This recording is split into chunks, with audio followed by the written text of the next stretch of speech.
This is Helen Lee on BBC Three Counties Radio. It is Halloween tomorrow, of course, which can be a troubling time for some Christians who claim that it celebrates the occult and encourages witchcraft and making contact with evil spirits. However, there's a local Baptist minister who is the Reverend Peter Laws from Ant Hill, who's had a long-time fascination with horror and the paranormal, and he thinks that the scary can help us understand the sacred.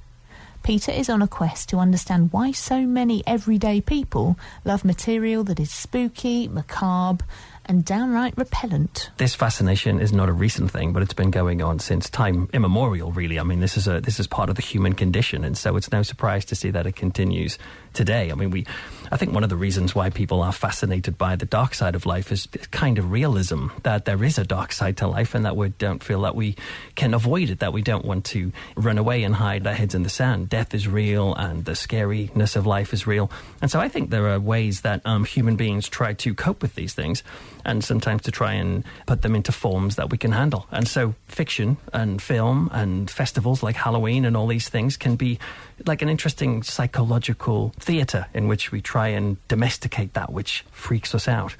So people are searching for some answers to their own mortality, are they? Yeah, I mean, well, in one sense, it's the addressing of that mortality exists, and so therefore, if we live in a society that never really addresses death in ways that we can connect to, I mean, we have the news and things like that, which obviously talk about it, but death is medicalized and pushed to one side. It's not like the Victorian age when you would have a photograph of your dead Uncle Albert, up on the mantelpiece, and people would accept that. We've pushed it to the side now, and so therefore, when real death is diminished in society, in our faces, we see the rise of fictionalized examples of it. And so that's one of the reasons.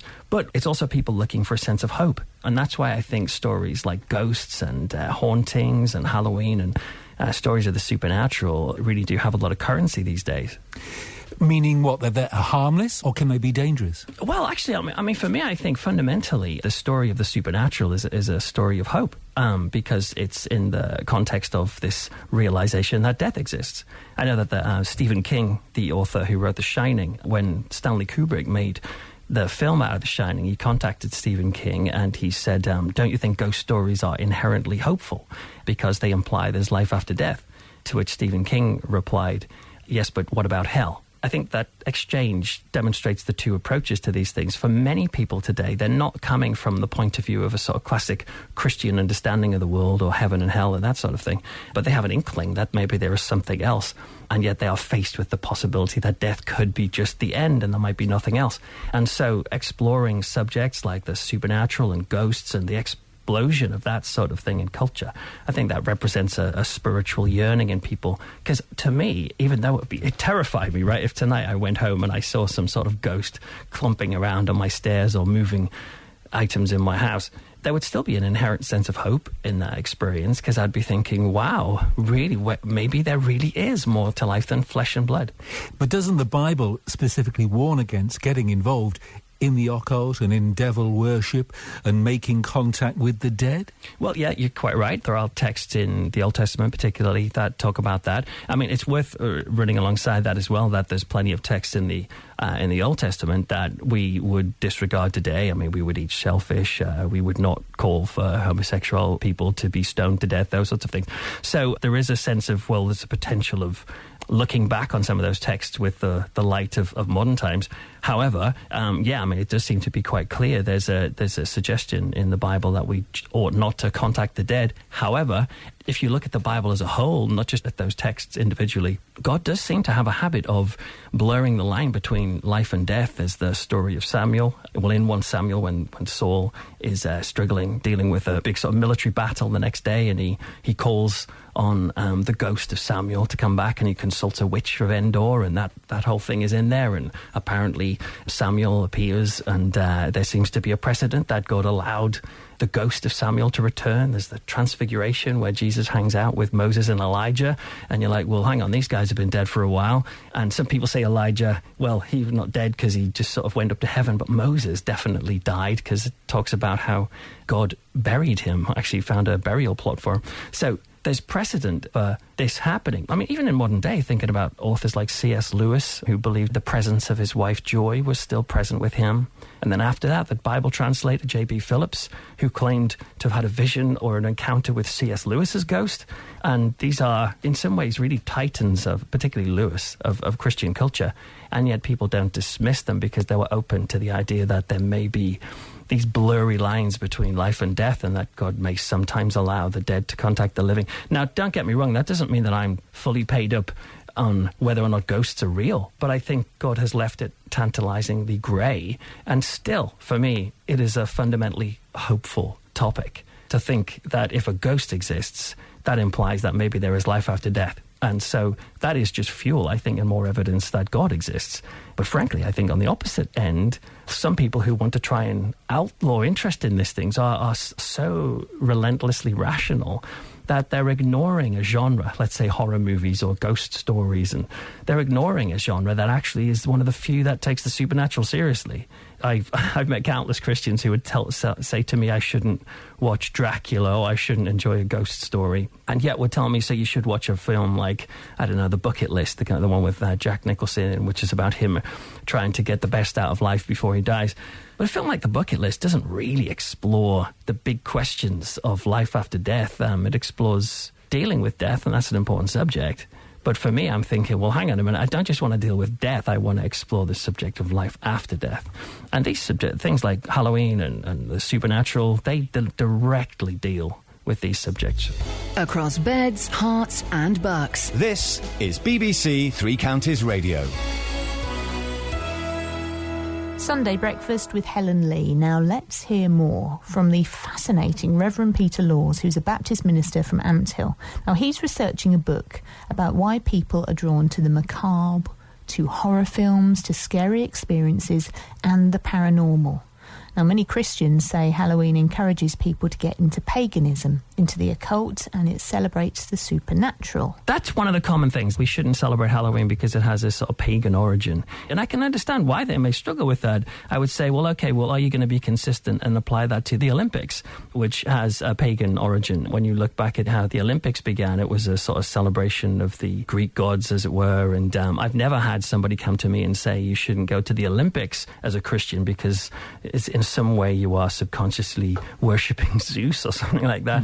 Because most people realize if a festival has some sort of origin, or a symbol has an origin in paganism, let's say, it doesn't necessarily mean that you have to embrace paganism to connect with it. In the same way as, a lot of your listeners out there may be Christians and would be happy to have a Christmas tree in their house this Christmas. I certainly will be, but I'm not put off from doing that, knowing that the symbolism of a Christmas tree owes more to sort of Northern European paganism than it does Christianity.